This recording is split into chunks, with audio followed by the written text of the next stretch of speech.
Well, first of all, shout out to Beach Johnson, always coming in at the nick of time. It's kind of like that old saying, God is always on time and Beach is always on time. So I'm gonna introduce my boy I'm Beach. always gonna make it. I'm always gonna slide in like Eddie. Yeah. Where Frank at? I'm here. Hey, look, I got something to ask you about that too. But also, I'm your Christian host, Donnell Montemore. Thank you for joining us for another edition of hashtag Fade to Black. Off the subject, we didn't even get on the subject yet. I just want to say something. You had me thinking about Otis, and you know where I'm going. I always thought like everybody's here. Everybody wants to see the Temptation. Nobody here to see Otis. And I had to think about it. I was like, I understand where Otis is coming from, but the truth is, everybody was there to see. Oh, what's his name again? I forgot his damn name. Everybody but Otis. Everybody but Otis. You was there to see David because he was the front. You was there to hear Paul. You had to hear Paul and Eddie. You had to hear Eddie because Eddie was hitting high notes. And then Blue just came in there. Yeah. Yeah. Merry Christmas from the Temptations. Where Otis at? Right there in the middle. That's true. But Otis, But shouts out to Otis though. Otis, we can say whatever shit we want to say about Otis. Otis was the first. Otis was the last. He was there before every last one of them, and he outlived every last one of them. That's true. He kept the legacy going. The legacy is still going. Like he was the last one to die. Yeah. He's the last one to die, but due to the split with Dennis, you still have two versions of the Temptations out here now. That's true. That's true. And one thing about Otis, he kind of remind me of you remember, was it New Edition? Yeah, with New Edition. What's his damn name? Raphael, the one that did Sensitivity. Yeah, Ralph Tresvant. He was the Ralph Tresvant of freaking Temptation. No, I would put him more in the lines of Michael Beckles. Yeah. When you look at the grand scheme of things and look at the actual influence and the key members that have the most influence out of that entity, when it comes to Temptations, it's always going to be Otis. You can say whatever the fuck you want to, but if Otis come in here right now and say no, well, it's Otis. Mm-hmm. And then also, and to go to your point, look what happened to David Ruffin. If you saw his unsung history or watched the VH1 behind the music on him, he was a dirty motherfucker. Yes, I said, ladies and gentlemen. Y'all remember that? What's that one chick that I forgot? I'll put you like this. No, I'm putting you like this. Yeah, every black person is prerequisite. You can't be black or over 25 and not have seen the Temptations movie. Oh my God. So we all seen how he was treating old girl. Well, old girl in the movie was representing Tammy Terrell. Yes, that's who exactly. I was like the girl that, and I did not meant to call her chick. I apologize to her. So, because she didn't have in your defense, she didn't have a name in the movie. She was like credited as his girlfriend.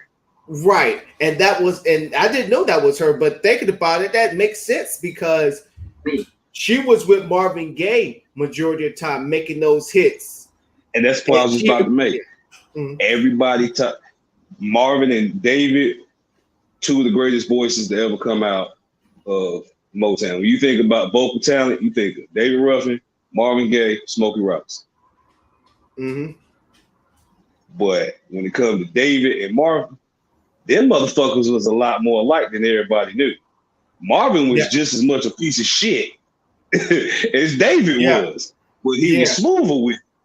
Mm-hmm. David just said, fuck it, I'm me. You gonna love me. But I respected when they got the it was that one scene where they were stopped on the side of the road. The bus had a flat tire. Oh yeah, when they were down south. Yeah, dude came back. He said, "Y'all go home, boy," or something like that. Shot shotgun here. He took that freaking goddamn what he had in his hand crowbar. He said, "Yeah, I got something for you." I was like, "Oh." And you see Otis. I think it was Otis one that hold it back. Like, oh no, so you. Remember, Otis was the only one. Otis and Blue were the only ones that didn't originate from the South anyway. Yeah, they from David Paul and Eddie. They came out the heart. I think they like Alabama and Mississippi. Mm-hmm. It was the South Side. David Ruffin won't. Everybody else stood there. David Ruffin like, man, come back. I want you to come back. And that's I know he coming back. When you come back, I'm gonna flick this motherfucker at the driver. I don't need to hit nobody. I just need to get him scared enough to crash that bitch. That's what David would think. Because the thing is, when I was watching that movie when I was small and lazy, I'm sorry, we was on subject. I just had to bring it up. It made me uplift. Like, yes, like why y'all all just standing there? David Ruffin was like, he was about it. Dude was about it. Like, it was like, bring y'all asses back. Because guess what? This crowbar don't take no bullets. You can't refill this. Your gun. I ain't scared of none of you.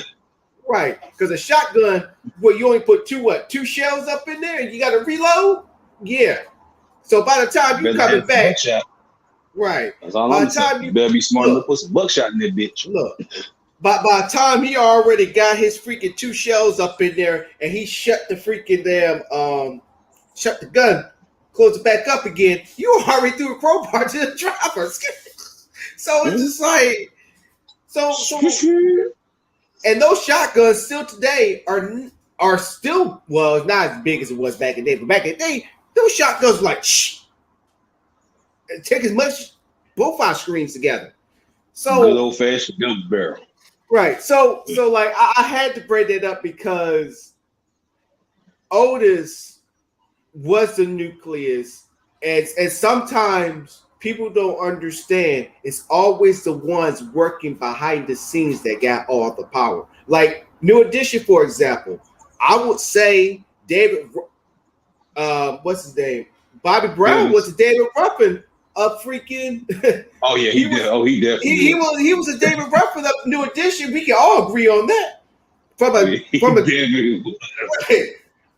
dude that is the dude who was freaking the shyest one out the group to being the front man, and not to mention, you bring it up on the last show, the only performer to drop his crack pipe in the middle of performance and pick it up and still did not miss a beat. Didn't miss not one. So I'm sitting there, I'm like, yo, what the, like, the F? Mm-hmm. You gotta watch it a couple times, like, did he just drop that?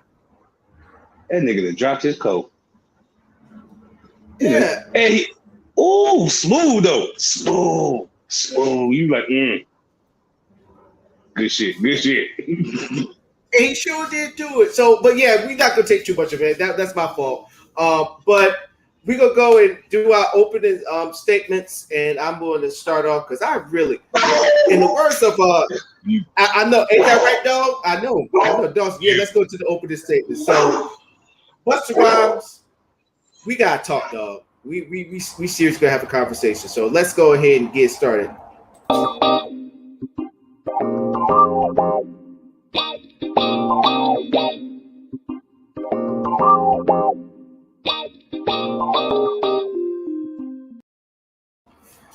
I don't know why I have to keep bringing this up about the vaccine and all that stuff. Me and my bellboy, I'm not going to mention his name. One thing I can say is we did a show called Army Hearst Podcast. And we had a, respectable conversation that had us at the end just joking around about what's been going on out here. Seeing the video from yesterday of Busta Rhymes doing that anti-mask rant, it literally blows my mind. I explained on this show there's two different types of people when it comes to this, what's going on with COVID. You got the unvaccinated and you got the anti-vaxxers. The unvaccinated people are the ones that don't believe in taking the shot. They don't want to have it at all, but they still wear their mask and they still stay 6 feet apart. They still do this CDC guidelines. And then you got the anti-vaxxers who just think, I'm not going to wear a mask because it's taking away my rights and freedoms. And just going out of the world and not even giving a damn and going to these damn meetings, to these city halls and sit there saying, I want my kids to wear masks. I want them to have their freedom of French pawns, all that stuff. And then you got people like Busta Rhymes. It's funny how we tell celebrities and athletes to shut up, stay in their lanes. We don't want to hear it. But then when they start to say things that you love and like, now all of a sudden, oh, he's spitting facts. Oh, she's telling the truth. Which one is it? Do you want them to talk about politics and what's been going on in the world? Or you just want them to shut up and dribble or shut up and sing? What do y'all want? But this is not about y'all. But I just want to point that point because a lot of y'all sitting here saying, that's what I'm talking about, Buster. That's what I'm talking about. But everybody who's a celebrity and a rap star that's saying, get the vaccine, put on your mask, now all of a sudden they getting paid by the government. The government is putting them up to something. It's the Illuminati. Like, come on. Can't have your cake and eat you. But Busta Rhymes. Look, you don't have to take the vaccine. You shouldn't be forced to take the vaccine, even though it's going to be mandatory soon. But dude, have you ever listened to your mom when she told you, when you have nothing nice to say, don't say it at all? Like, have you ever heard that saying? And then you said that, oh, I'm paraphrasing what he said in his speech. I became more empowered during this COVID. Was going through COVID and all this stuff. Like, empowered to be a dumbass. For you to sit there and say, fuck COVID, and I'm not wearing a mask at the same time. It's like me going to war in Afghanistan. Well, I take that back. Me going to Iraq the time that I did, saying, you know, fuck the Taliban, but I'm not going to go have my M16 with me. What sense does that make? Make it make sense. Now, we all get into our little things of when we in the motion, where we are in the moment, and we just say whatever that comes on top of our mind, i.e. the baby. And we just say how we feel at that time without even thinking. And this is one of those times for Busta Rhymes. So Busta Rhymes, this is what I'm gonna tell you, because I know you're still getting drugged on Twitter. At the same time, having all these people that support you, like you said it, brother. You was right on it. You was right on it. Even the people that don't even barely listen to your music. I don't even like rap music, but you go ahead, brother. Go ahead, brother. You one of the good ones. You got those people. The same ones that said that you shouldn't be in politics anyway, and that you should just rap. But since you're saying what they say, you good with them. Them folks. When you have that same energy when you get COVID, have that same energy. COVID is real. Look, I think I speak for myself. I speak for Beast. I speak for anybody in my friend circle, no matter how they lean on politically or what football team they root for. We can all agree we're sick and tired of the COVID too. We're sick and tired of wearing a mask. We're sick and tired that we got to show that we got vaccinated and all that stuff. I'm sick of it too. I'm sick and tired of wearing my mask. And I'm for the vaccine. I'm for the guidelines of, 6 feet and wearing the mask. But I'm even tired of it. But I'm not only doing this just to save my life, I'm doing it to save other people's lives. We need to get out of that mind frame. Busta Rhymes, you too, need to get out of that mind frame. This is not all about you. And this is where everybody want to talk about don't trust anybody. It's funny how everybody believe in that moniker, but now we got to start trusting everybody because you got people who just don't follow the guidelines, don't want to wear the mask, and they sneeze in your face. You just thinking, it ain't nothing until all of a sudden you're coughing, you got itchy throat, you can't taste anything, you got no smell, you barely can get up, and now you found out you got COVID.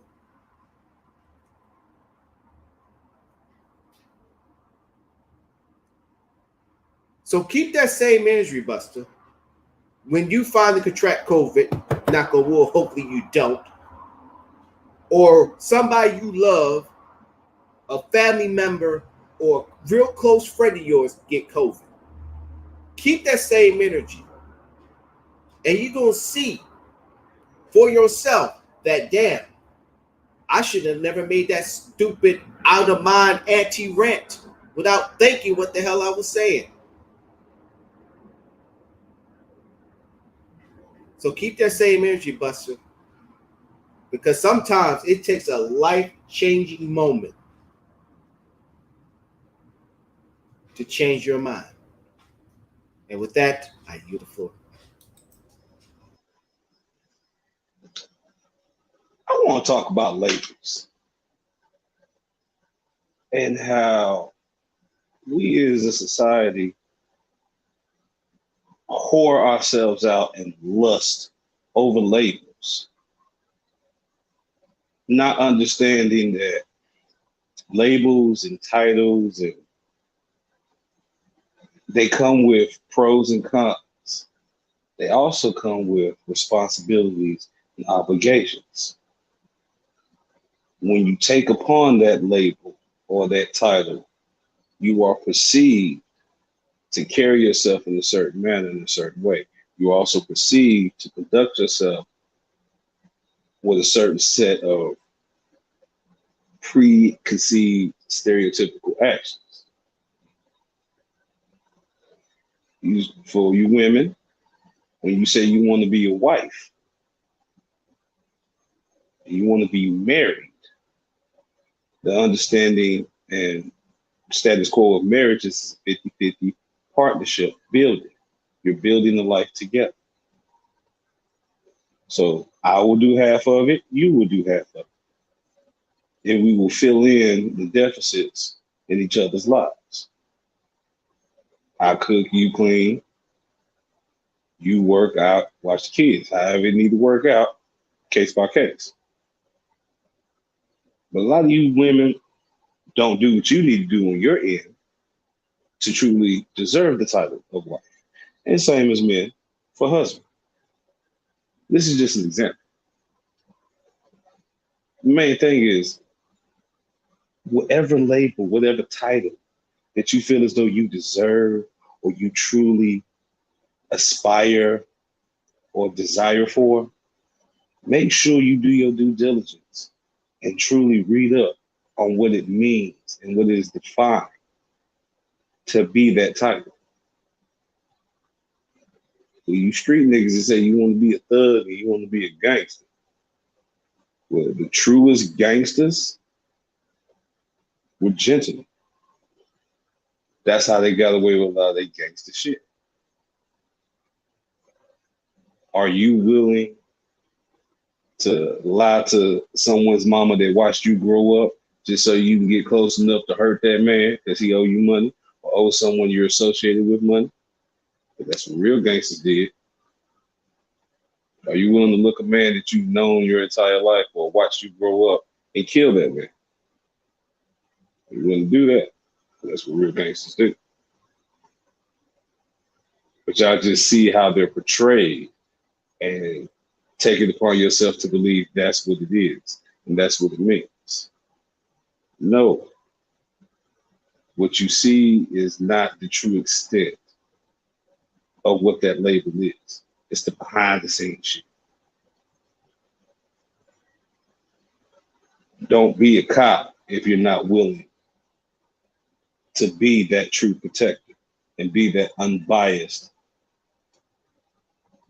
deterrent and parliamentarian for situations. Regardless of how you feel on anything, if you want to be a cop, you can't let your emotions impact that. If you disagree with what I say, then you don't deserve to have the title or label of cop. If you're not willing to put in the actual work, the blood, the sweat, the tears, and the hell and high water that comes with that label, don't ask for it. Leave it alone. You can respectfully admire it from afar, but don't say it, fix your mouth to say this is what you want and this is what you deserve. And you are incapable of living up to that moniker. Because you will be a bust, like they say in the NBA. When you get somebody out of high school that they hype up, and they think they're going to come in and revolutionize the game, and first season they don't do shit. They're what? A bust. So you come in here talking all this shit about how great you are in the relationship and how thorough and 50-50 you are, and you don't own none of you said, you're a fucking bust. And you better not ever fix your mouth to say that you were ever once capable of being that title that you thought you were at that time. Whether it be wife, cop, NBA player, insert whatever fucking title you want. The main thing to remember is, are you willing to actually put up with the bad and the negative of that label and of that title?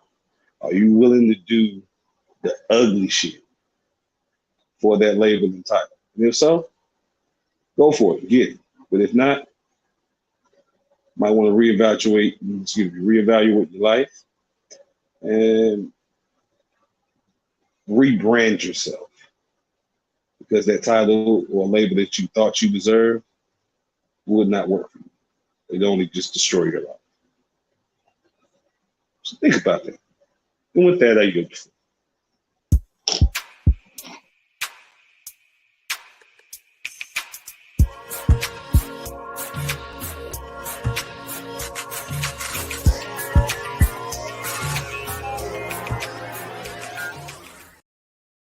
Yes, ladies and gentlemen, we are back here. First of all, we'd like to thank our sponsor, Sky Zone Society, for sponsoring this whole entire show.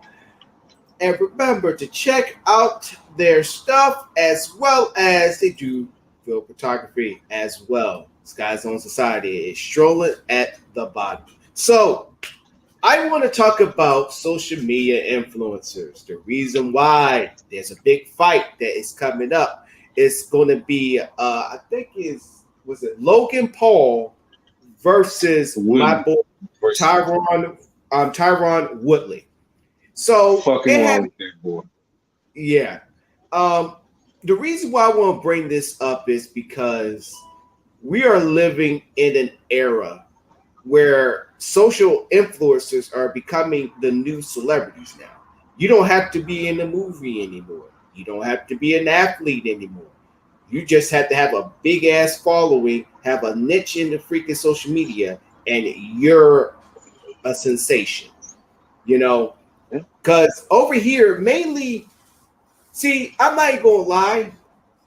The reason why I like Seattle is because when I look at Instagram, I see people taking all these pictures and all this stuff. It reminds me of the kids. I won't say kids. I got people my age that take pictures of the beautiful sceneries and in the clubs here at Seattle all through the West Coast. You don't see that too much in the South unless they got a real big following. But you would mainly see it around the cities and mainly here in Seattle, Washington, and California, because i.e., Facebook is in Mountain View, California, which is it's pretty far away, but still, I mean, compared to everywhere else, it's pretty close here. Because Facebook is about to move up here to Seattle soon. So, and a lot of technologies up here. You got Google here. Most of tech is on the West Coast. Pretty much, the West Coast is going to go from the Silicon Valley to the Silicon Coast. Right, basically, and you got a lot of influencers that live out here in Seattle too, as well. And now with the Pauls, now I always say what Jay-Z always said: you can't knock the hustle. I don't hate on nobody's hustle. You can get mad all you want to for the person or what they're doing. But if they're making money and they loving what they're doing, I guess you gotta say, if they like it, I love it. That means I need to step my game up and take some notes. So what the Pauls had did, they used their YouTube fame to open all these opportunities and avenues. And one of them was boxing. You had Jake Paul, who fought Mayweather, even though I believe that fight was a setup fight, because if anybody saw in the third round, Mayweather knocked the shit out of his ass, and Mayweather held him up. So yeah. So now you got freaking Logan Paul, who took on. No, it's still Jake. It's still Jake. No, it's Logan. It's Logan Paul. It's Logan. It's the other brother. Jake Paul is the oldest. I know it gets confusing. Look, be honest with you. They both look like fucking botched Hitler experiments for the Aryan Brotherhood. So that's why I want to talk about. It's fucking confusing. Is the influence. So basically what I was getting at. So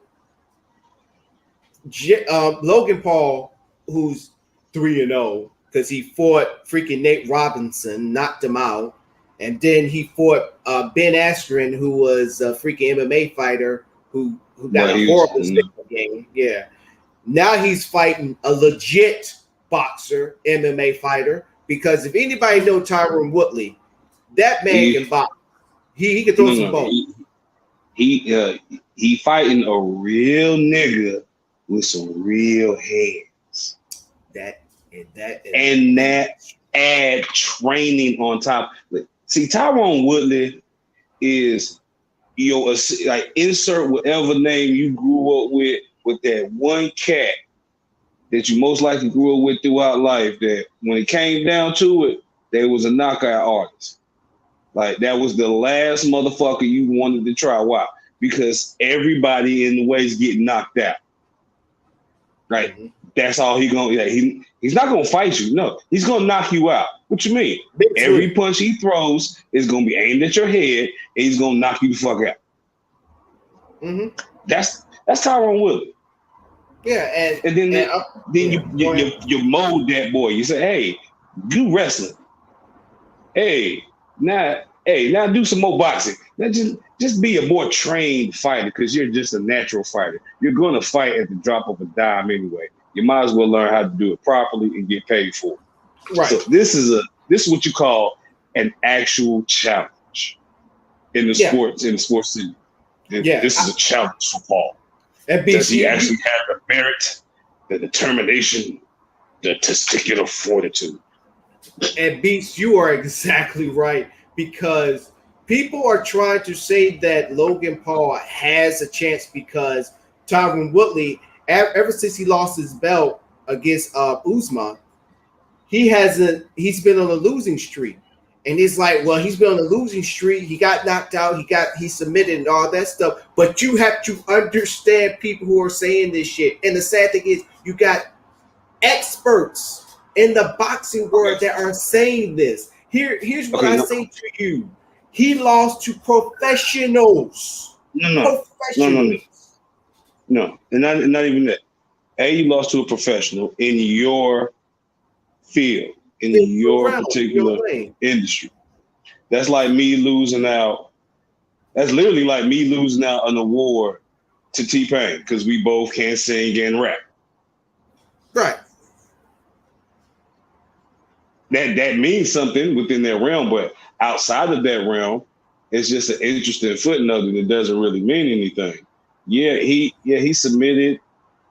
Number one, you lost your belt to a superior fighter. Usman is just a bad motherfucker. Like, yes, he is. The Nigerian nightmare. This breed of African fighters that they got in the UFC right now, all the current champions are from Africa, 2 of them Nigerian. Yep. Mm-hmm. So it's 2 kinds of people that you got to fear when it comes to sports. Usually when it comes to Africans, it's running, long distance or endurance, because they built for that shit. Yes. When it comes to fighting, the Irish or any kind of Latino. Oh yeah. Mexican down to South American. Them motherfuckers is just like Brazilians. Like they was born with 5 inches of callus for skin. Yeah. You could punch them in the face all goddamn day. It's not gonna swell up, and they still gonna look at you like, come on. You think about Anderson Silva. You think about who's another Brazilian fighter? I forgot. God damn. Man don't speak no English. Man don't speak no English and still talk pure shit to you while he whoop your ass. Yeah, and the thing is about Anderson Silva, just by the first look, you think he was just a brother that you see on the side of the street. You know, that you see like, yo, Tyrone, one of those cute, he look like one of those cute motherfuckers that be coming out the freaking those Corvettes in the suit and everything. Think that he's better than you and all that stuff because he got a high-paying job. Anderson Silva looked like that grown-up weird dude that you went to school with. He always been kind of weird and kind of out there, but not to the point where it's like we fear him. So he's cool to have around at parties and shit. Like, that's what Anderson Silva is. He's just goofy and kind of fucking awkward. You look at him like, I look at that man and say, this is an awkward looking dude. And then beats the motherfucking Jesus out of people. Hell yeah. And the thing is, he did so much that Dana White got pissed off with because of his antics. But the point, but not trying to get too much off the point of what we're talking about here. But what the Pauls have done, you have to respect, because with the fame and the blood, sweat, and tears that he did for their YouTube channels, it created more opportunities for him.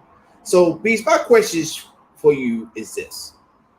Do you think it's a good thing that they're doing this and showing other content creators? Because we count as content creators. You know, we don't have too much of a big. I mean, we got a following on Facebook, but be honest with you. Yeah, but go ahead. But basically, does it good for us or is it bad? I mean, overall, it shows to content creators that you just don't have to think in the avenue of what your audience is or what you feel like your strengths are. You know, you can branch out and integrate other things. We talk about social medias. There's a cat by the name of Master Ken. Anybody ever seen his videos? They're these humorous, comical martial arts videos. Nice size dude, but he looked like he knows some shit. He looked like he really do know some shit, but he's just joking around with it like, ha, ha, ha. Kind of like Rex Kwon Do from Napoleon Dynamite. Oh, shit.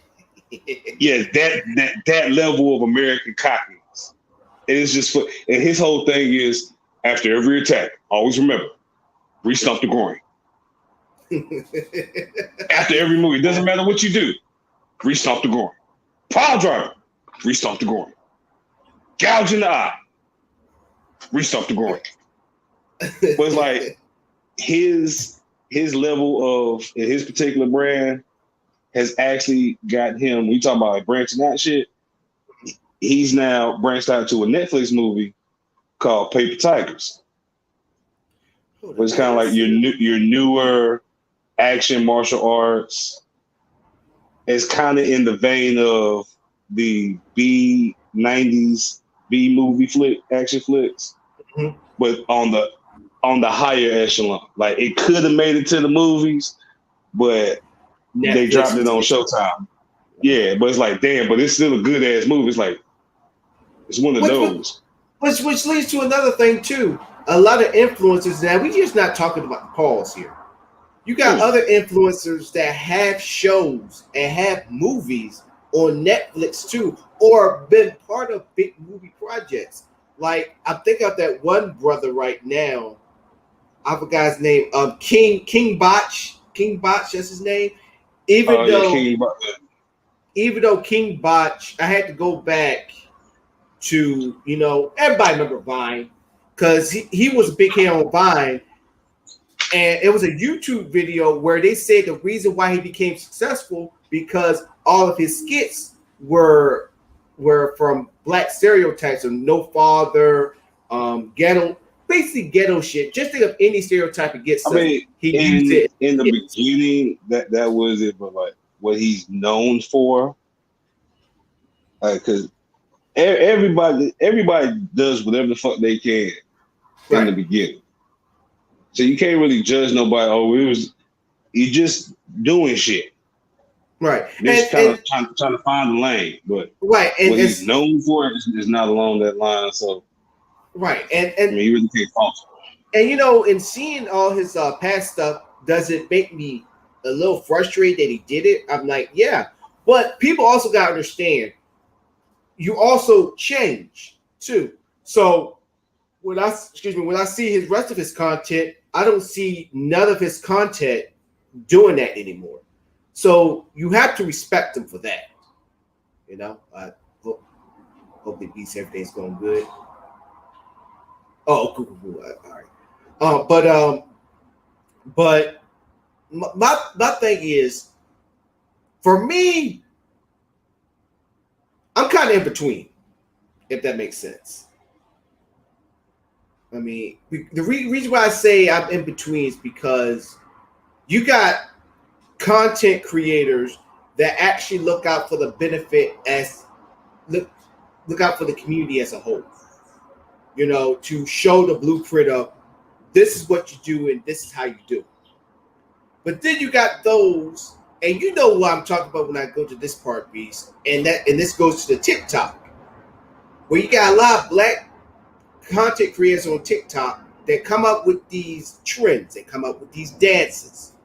You don't see them on the Jimmy Fallon show. You don't see them even on the Steve Harvey show.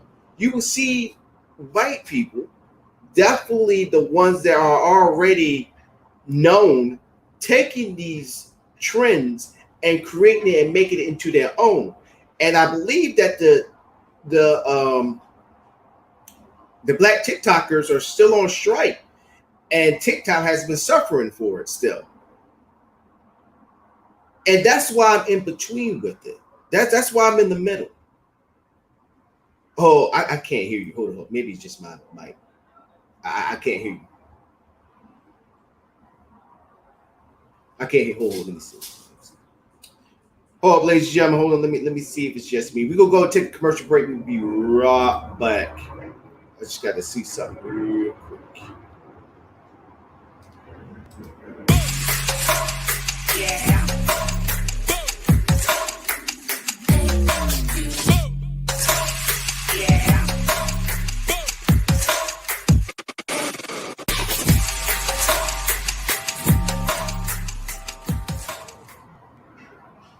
All right, and we back. B, say something. Oh, now you can't hear Beats. Hold on, can't hear you.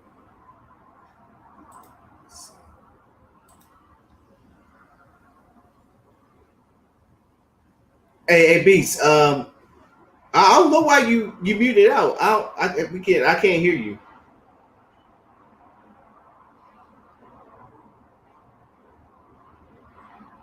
All right, we're gonna have Beast come back in. Hopefully that issue is be, will be solved. But I am going to say this.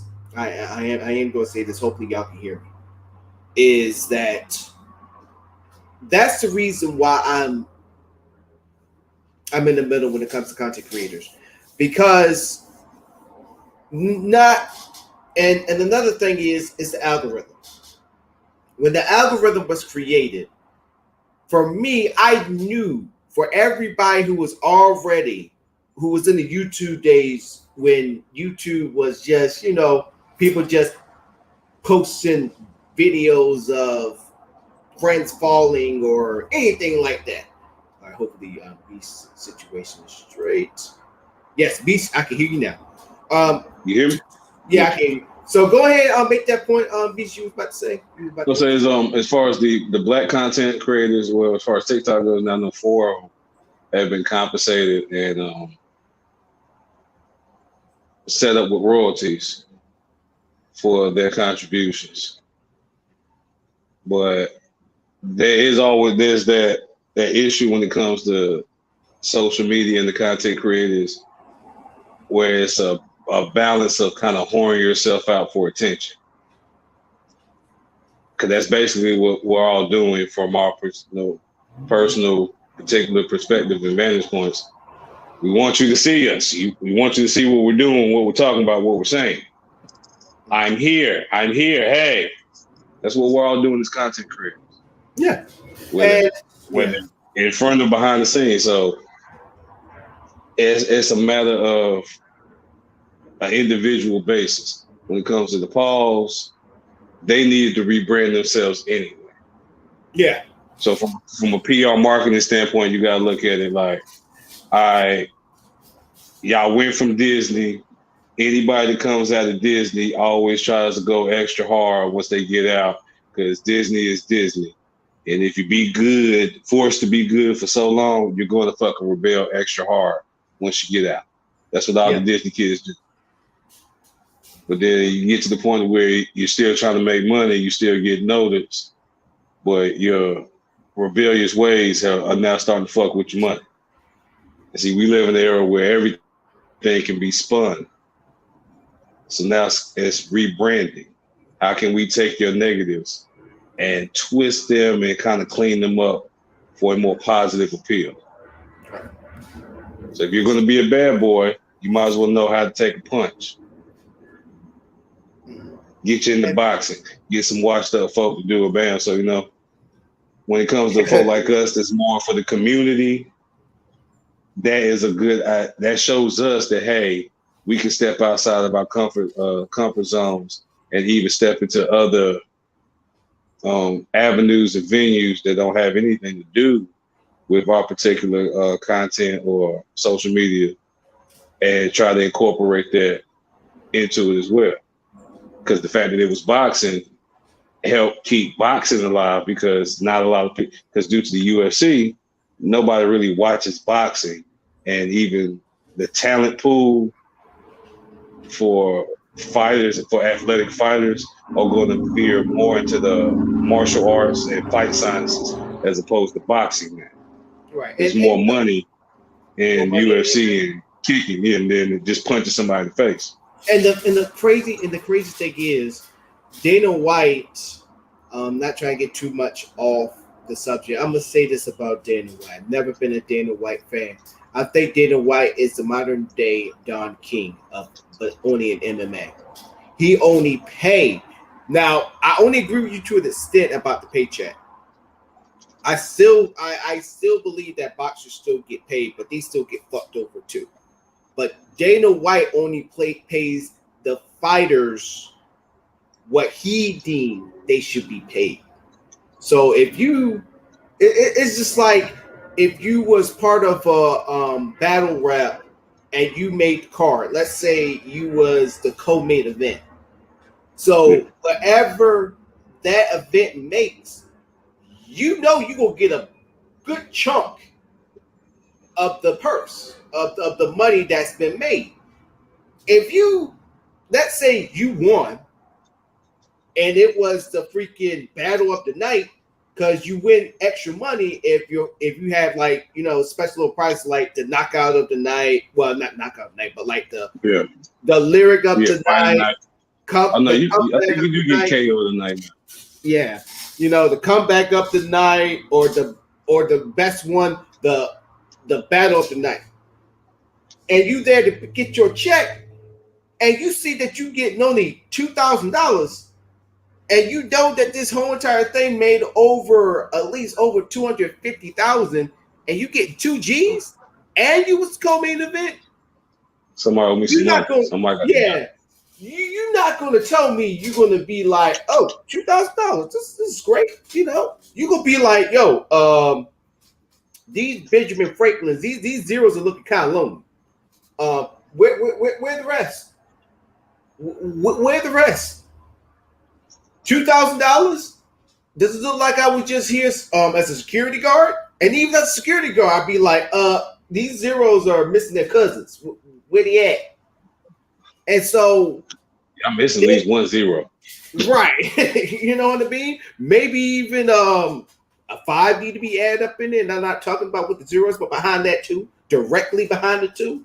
So yeah, I say that about Dana White, not going too far off the tracks. But we can agree on one thing. Really can agree on one thing. The algorithm changed the game. That's why I was saying once you fix yourself. When the algorithm was made, I think algorithm was made 5 years ago? I could be wrong. But I knew it was like in the recent future. I mean, not recent future, recent past that the algorithm was created. Which I give it just under 10 years. Yeah. They've been talking about it strong for the last 5. Yeah. The algorithm was supposed to help all content creators get their content out. But the issue is you had people that been in the game for so long that their stuff is going to be put before somebody who's just starting off new, unless they really go back to what Beast was saying, content creators about attention, unless they really put out something that's super crazy, like i.e. the crate challenge, the milk crate challenge. You put out something that's the only way your video is going to get shown. Well, also too, when it comes to that, we talk about the algorithm, there's truth to what you're saying. That yes, the algorithm is set up initially, and it's designed on a case by case situation. So wherever subjects and topics that an individual viewer enjoys, those are the main things that the algorithm will pull and put in that particular person's server or YouTube feed, so to speak. Right. So there is truth to where it's like when you have folk that's been in the game for a long time, they was in the beginning, and because they were in the beginning, they've done at least 3 to 6 different forms of content. So when you're looking for this type of content, yes, folk that have been there longer are going to pop up first. Then the corresponding folk, on that particular topic will fall down according to views and likes. But if it's somebody that's been on YouTube since day one and they've done at least 20 to 25 videos on 6 different forms of content, that's gonna, in real life, that's gonna fuck up the algorithm. Yeah. Because other content creators aren't gonna be able to see it, but the algorithm doesn't see real life as a part of the equation. They're going by the way it was structured. The way it was structured is doing what it's supposed to do. Mm-hmm. And also to add to that, Beast, then you got the celebrity. So if you're a celebrity starting your channel, YouTube gonna give you a front seat. They're gonna give you first class. It's gonna go another right. Yeah, you're gonna go another right. Right. So if you was doing your music, let's say you started the independent thing on YouTube. You've been doing it for a while. But then you have somebody like, I'm gonna say Tyler the Creator, who's an independent person himself, but he's kind of there where people from higher know him, but they consider him underground. They're gonna put his stuff ahead of yours because they consider him underground. But Beast been doing this for a hot minute. He's truly underground. Underground is when certain people know you, but people that listen to your music since day one, and you start to get a cult following, that's underground. Yeah. And then when you got people, I'm not saying Tyler Creator is underground, I'm using it as an example. If Tyler the Creator is considered underground because only certain people in the industry knows him, they're gonna put him at the top. Because he only just need one article in, let me say the Source. He got an article in the Source. We gonna put him in front of that. And that's the biggest issue with the algorithm. And one thing I can't say about the algorithm is when I'm on my YouTube and I see channels that I don't like, that I keep saying not interested in this channel, do not recommend this channel, I still get them. So it's not, it falls along with the topics. Right. And so it's terrible, not only just for the content creator themselves, it also is terrible for the viewer, because let's say I'm a fan of your work. I love watching your videos, all that stuff. But now all the videos that I see is other people. And what I mean by other people, I've used Tyler the Creator, for example. I'm seeing all his content. I don't like his stuff. I like Beast Johnson's. Where's his stuff? And then I have to actually click on your channel to realize, oh shit, he had 14 new videos. One from freaking last week, one from the other day, and the list goes on and on. That's how fucked the algorithm is. Because it is. It sucks. I mean, it's not wrong with clicking on your favorite content creator's page just to see if they got new content. That's cool. But when I click on my YouTube, I'm expecting to see that. All the people that I follow, I expect to see their videos right there. Now, if I get other people that relates to that video, yeah, I give it a try. But it's just the ones where I say I don't like, I can't stand, stop putting it on my page, you still continue to put it on my page. Yeah. Still gonna put that up on there, the things I don't like, but the things that I do like, maybe not. It's just ridiculous. And it hurts. Not only, like I said, it don't only hurt the content creator, it hurts the freaking viewer, it hurts the audience as well.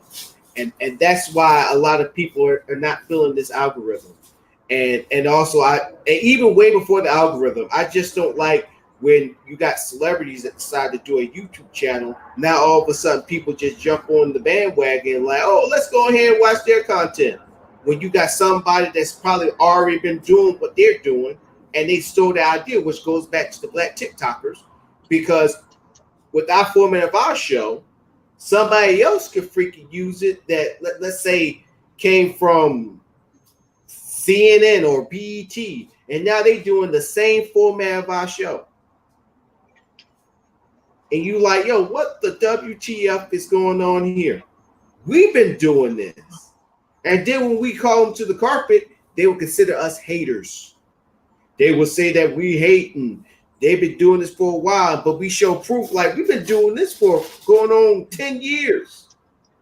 I'm sorry the algorithm didn't show that we've been doing this for 10 years. Sorry we don't have as much of the following that they got because YouTube gave them a head start. They gave them the world. They literally just gave them the platform with all the people there. Yeah. It's basically, you're the headline act where people are just coming in, sitting down, and they get to close the show when everybody's packed. and I watch movies. I think that's the best example of an algorithm, to tell you the truth. I have been to many open mics that were like that. Yeah, but see, I think that's the best example, Beach, right there for algorithm.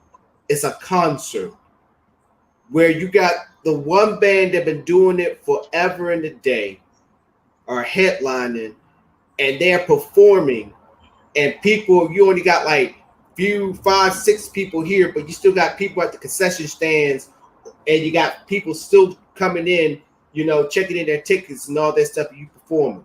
And then you got the next act that got somewhat of a crowd, but now you got those same people that would sit down in the seats, going to the concession stands, going to the bathroom, on their phones, texting like, "Oh, snap, I cannot wait to see this." And then you got the two big acts.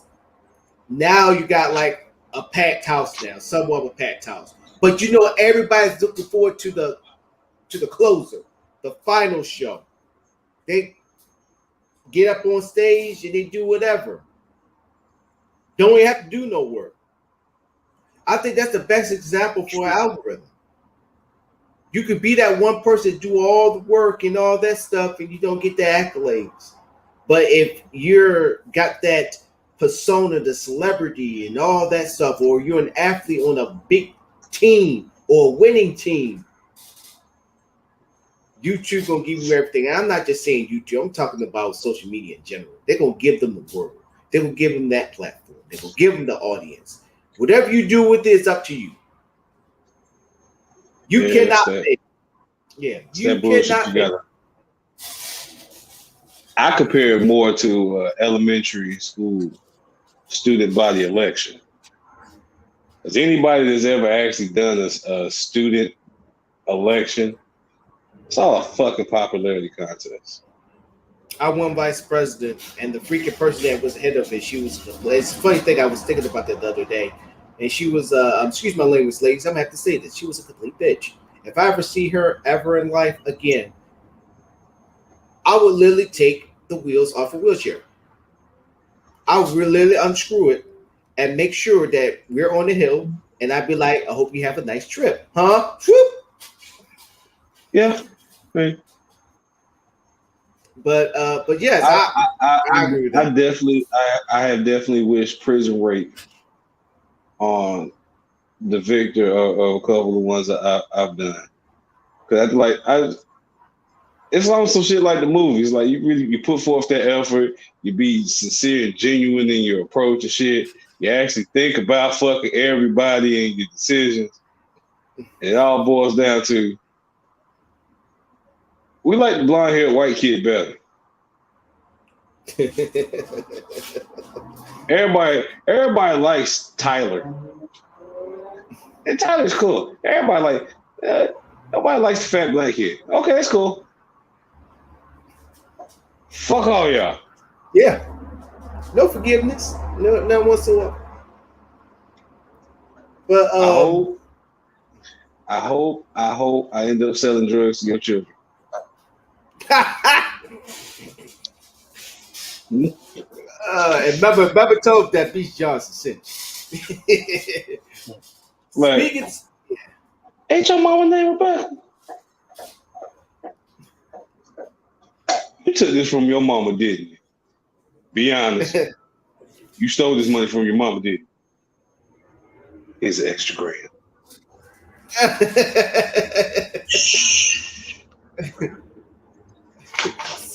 Speaking of that, I gotta break this news. I should have did it, but I did my opening statement. So, if y'all were living under a rock, famous porn star Ron Jeremy had been sentenced on 30 counts of sexual assault. They got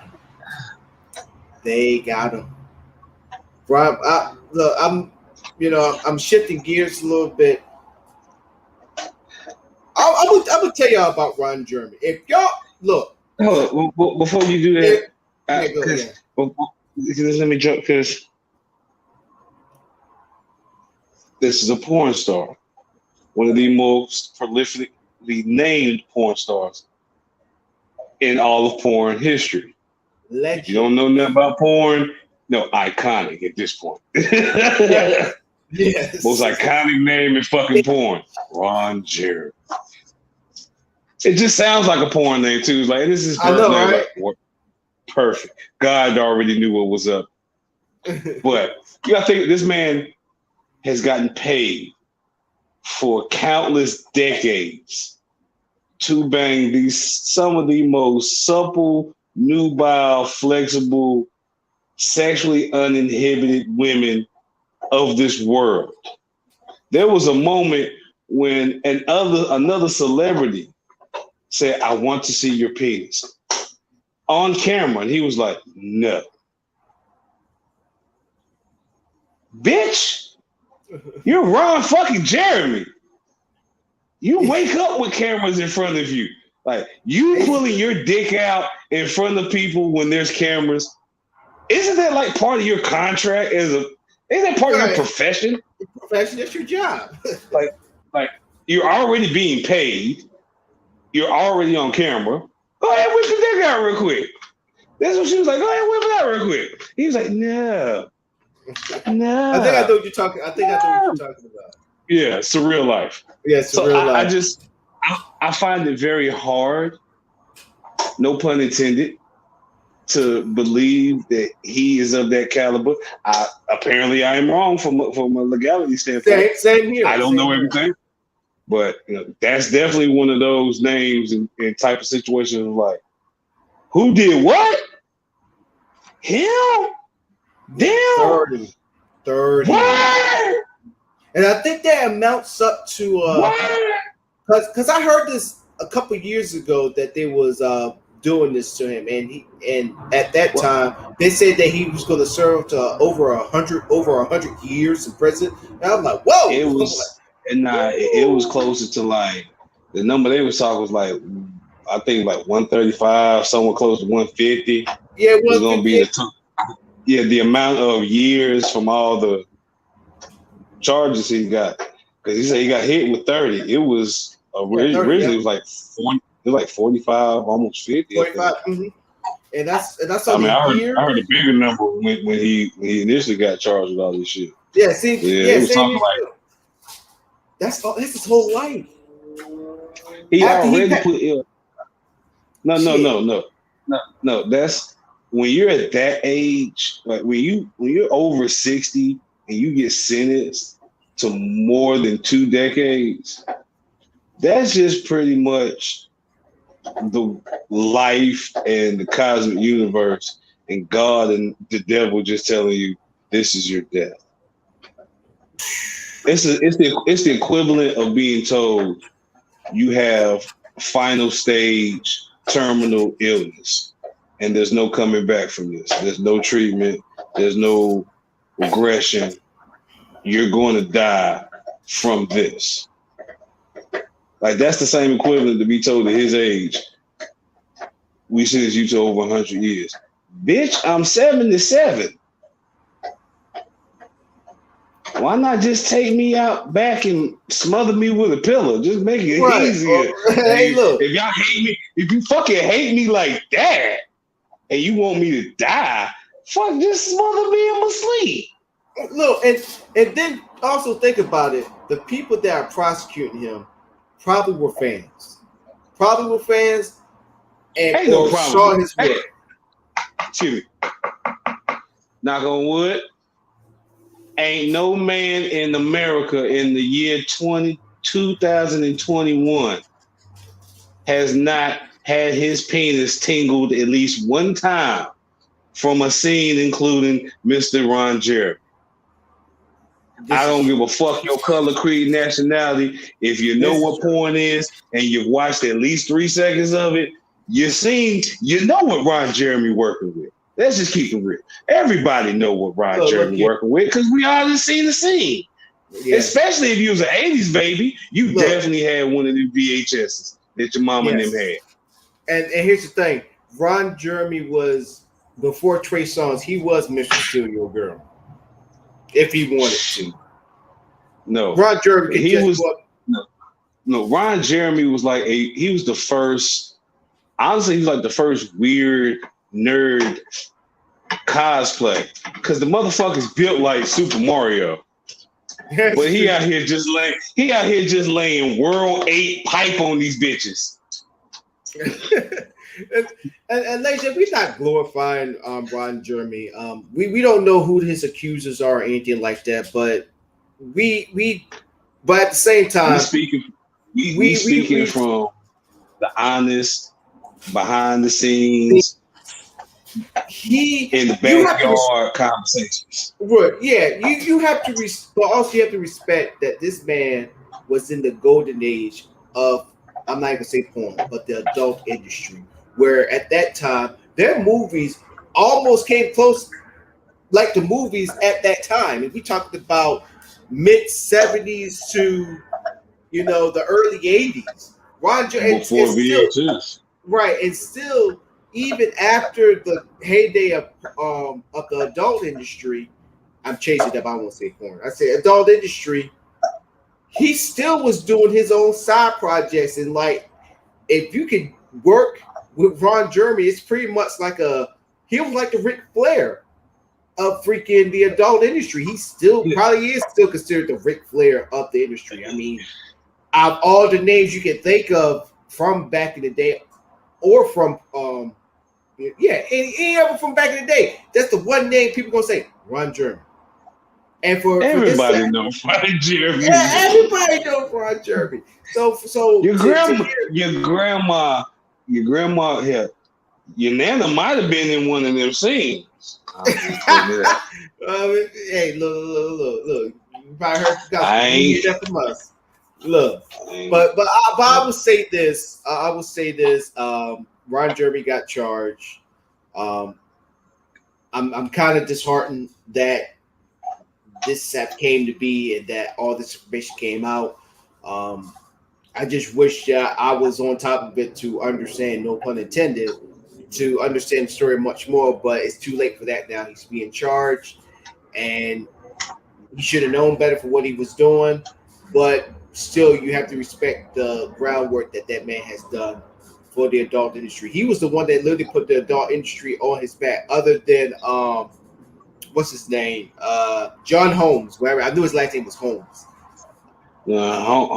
Holmes was just like, Holmes is just one of those well-known names. Like, all right, yeah, he was doing his thing. He had a moment in the sun, like those other great names that would show people's ages and show people's level of sexual proclivity. So I will not divulge names right now. Yeah, and then also he loved the excess too as well. So let's Wonderland. That's how we sum him up. Mm-hmm. And that people don't know, that movie was a rough dramatization of his life and his career. But yeah, Ron Jeremy, damn Ron, like really. But I wanna go back to the influencer thing. It's just for the Ron Jeremy thing. It's weird. It's weird, but not weird when you think about it, because it's no surprising than to hear a fighter get charged with an assault charge or act of bodily harm. It's kind of like you're not really surprised. You might be surprised at the person because you don't think they have that in them, but they're in a particular industry that kind of feeds and intensifies that if you already have a preconceived notion for it. Right. And for those, it kind of corrupts you. So it's like I said, it's a weird thing. It's like that's one of the last people you would expect. But at the same time, this is an industry where, as a man, it's literally thrown in front of you and then they cut you a check. True. If you do it that long, reality can definitely get skewed. Yeah, say that again. So going back on the social media, and then we're gonna close out, and then we're gonna head to the community. So, what is your final take on the social media influencers? What's your final take? I do not like using that term or even referring to them in that light because it's a very presumptuous and pompous title to give someone. Because life is all about choice and free will.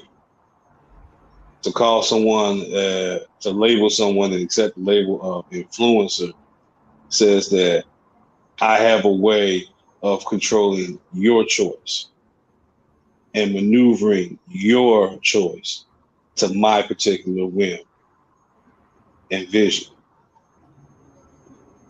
And you really see that with, they understand that, the ones that really hold on to that. I'm an influencer. I have X amount of followers on X amount of sites, and that those type of people, they definitely understand that. And it brings out the darkness in man. So I have an issue with people being wanting to put in that position. Just, if you have a notable following, always keep your shit in an unbiased position. Look, you can have your moments of personal, emotional expression, but for the most part, keep it down, keep it cut dry down the middle to avoid being used as an influencer. Because if you're an influencer, that means someone's going to influence you in order to influence those that see you as their influence.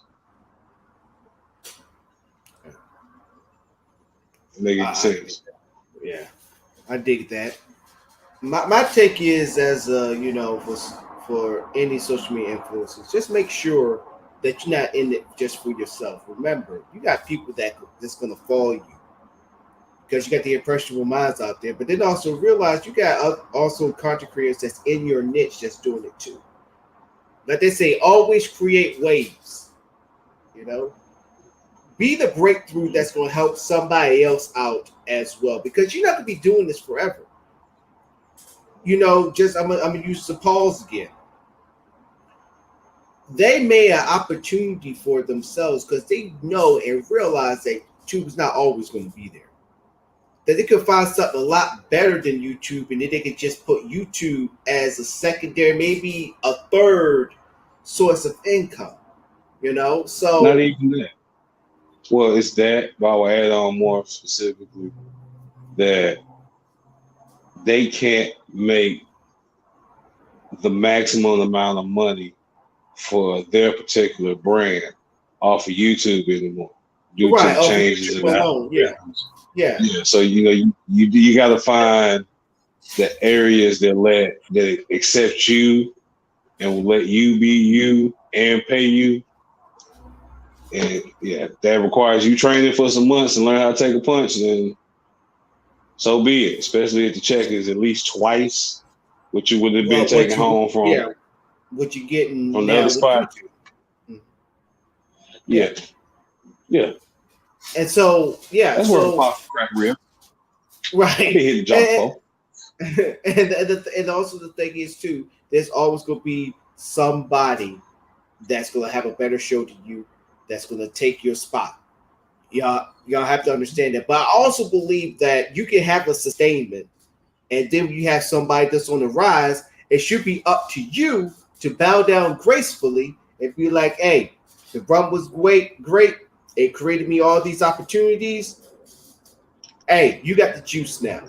If the world was more like that, I believe social media influencers wouldn't be seen so much in a bad light. So, because everybody wants to be on top. Everybody wants to be that trend. Everybody wants to be that dude. Everybody wants to be that chick. And so, one thing I got to say is, when you do your thing, realize that you're being a leader of somebody. That somebody's listening to you. Somebody's following you. And eventually that person's going to learn enough to go from that crawl to walk phase. Now they're running, and to give them the opportunities that you create for yourself that they don't have to worry about creating on their own. So if you want to be an influencer, you also got to understand there gonna be people that's gonna be behind you that you're helping out too. So you gotta understand that when you influence people, guess what? They're going to run with it and do whatever they want with it because they want to try to be just like you. That's why you're an influencer. And with that, we got community to visit Beast. What we got, Craig? What we got going on? What's popping? I say cracking the We're gonna popping. talk about how, dude. We're gonna talk about how influence can fuck up a good community. Oh, Since we're damn. talking about influence, we're All talking right. about social media. Social media is a community. That is Definitely true. got a whole bunch of fuck communities within it. Shoot. And with that, we're gonna take a commercial break. And after that, we're getting our asses in the car and we're gonna head to Beast Community when we come back.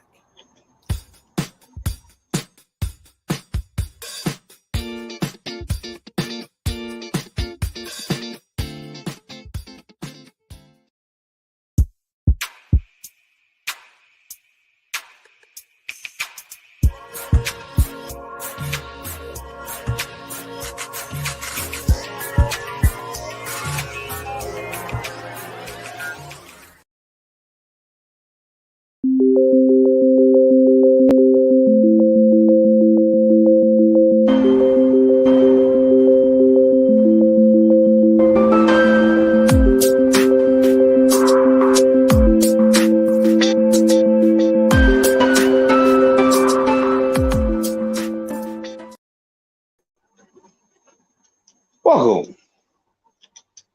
Now, everybody's always talking about influence and how it can really maintain and control something, but influence is all another form of peer pressure. Peer pressure only should affect you if you feel a need to succumb to it.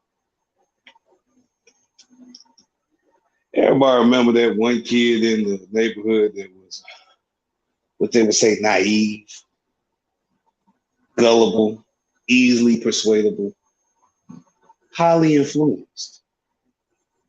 You would always get them to do some shit. They was always willing to listen. That kid didn't really last around the neighborhood then, because usually the wrong person got in their ear and they gullible ass did something, possibly hurt themselves to a point to where the parents had to be involved. Once the parents got involved, everybody's parents got involved. So now everybody got to say what's going on.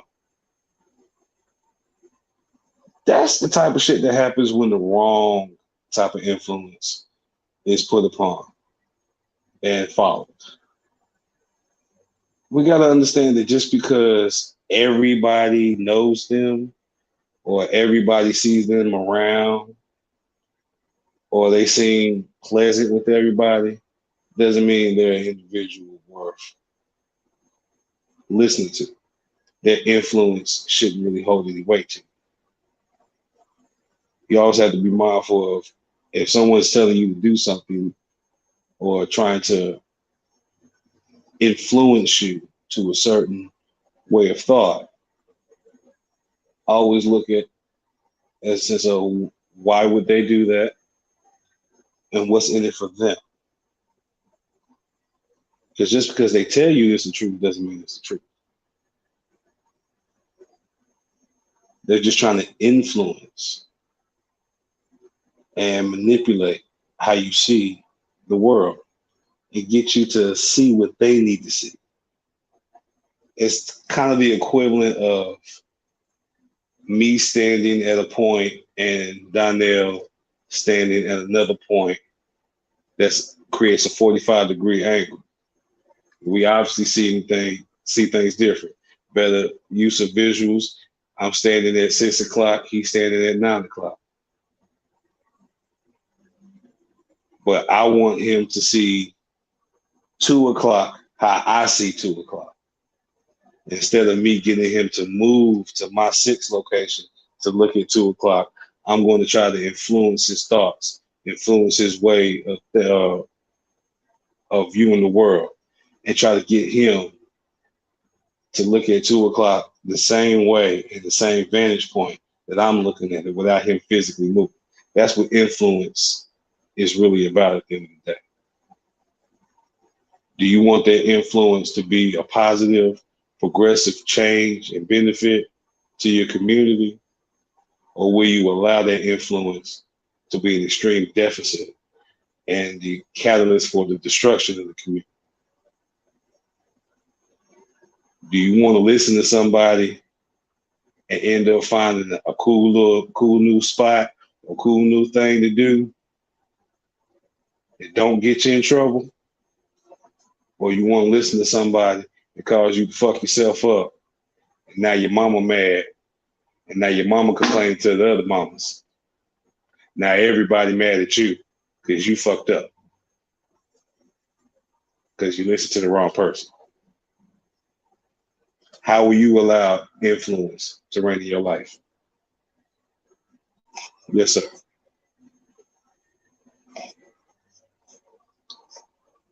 As the dog is in my face, trying to influence me to do something he wants, I will yield the floor. And thank y'all for coming by the community. Cody says, hey, feel free to come on back anytime. Yes, sir. No influence today. Well, I guess we can have guests come whenever they want to.